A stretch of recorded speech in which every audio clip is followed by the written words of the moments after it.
Qin Shi Huang was the first emperor of China.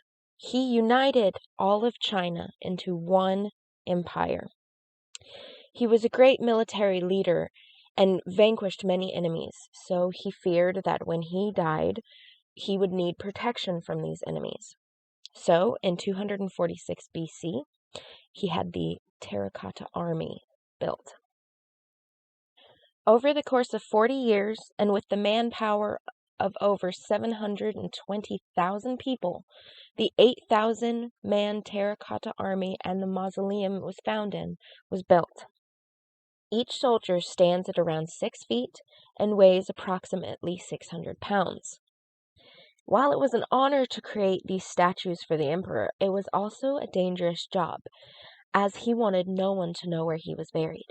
Therefore, when the creators of the mausoleum were done, they were reportedly buried alive in pits surrounding his tomb to ensure that no one would know where he was buried. While digging a well on March 29, 1974, farmers found the first pieces of the Terracotta army. Archaeologists painstakingly dug up the 8,000 soldiers. It seems that they were made of yellow clay. The bodies, arms, and legs were all made of coils, whereas the heads, hands, and feet were in molds and then carved into. No two soldiers are alike.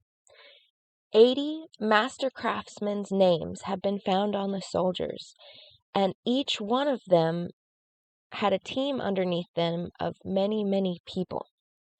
Together, they made each soldier unique. Their faces, their hands, their feet, their armor even was indication of their rank, but still unique.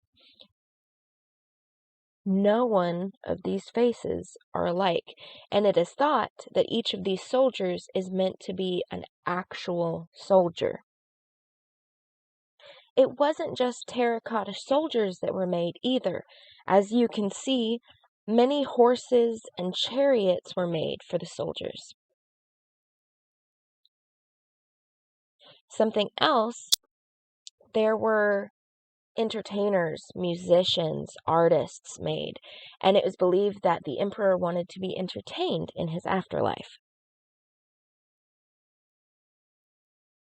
However, did you know that the original soldiers were not this color? They were actually painted. They used cinnabar for red coloring, charcoal for black, cinnabar and beryllium copper silicate for purple, azurite for blue, iron oxide for a dark red, burnt and crushed bones for white, and malachite for green. They were then coated in a thick layer of lacquer, but unfortunately, when the archaeologists dug up the soldiers, the lacquer just disappeared within minutes, leaving the terracotta army as we know them now. There is a chemical called PEG, or polyethylene glycol, that they're spraying on it now to help preserve the color. And some people have gone and painted replicas to show how they would have looked originally.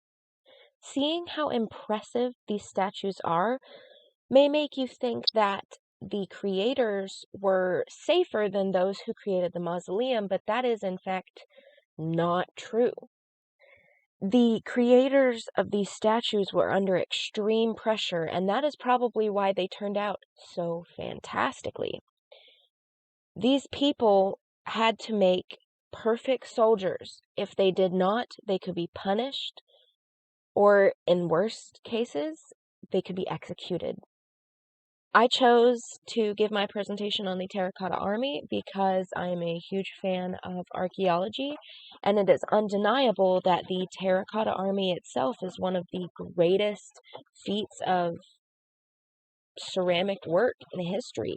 It has survived for over 2,200 years. Each piece of the army is unique not only in the way that they look, in the way that their armor looks, but also in the way that they cast shadow and the textures. They have lasted thousands of years, and they're being made in ways that we have been making pottery all year, using coils and using molds. Thank you for listening.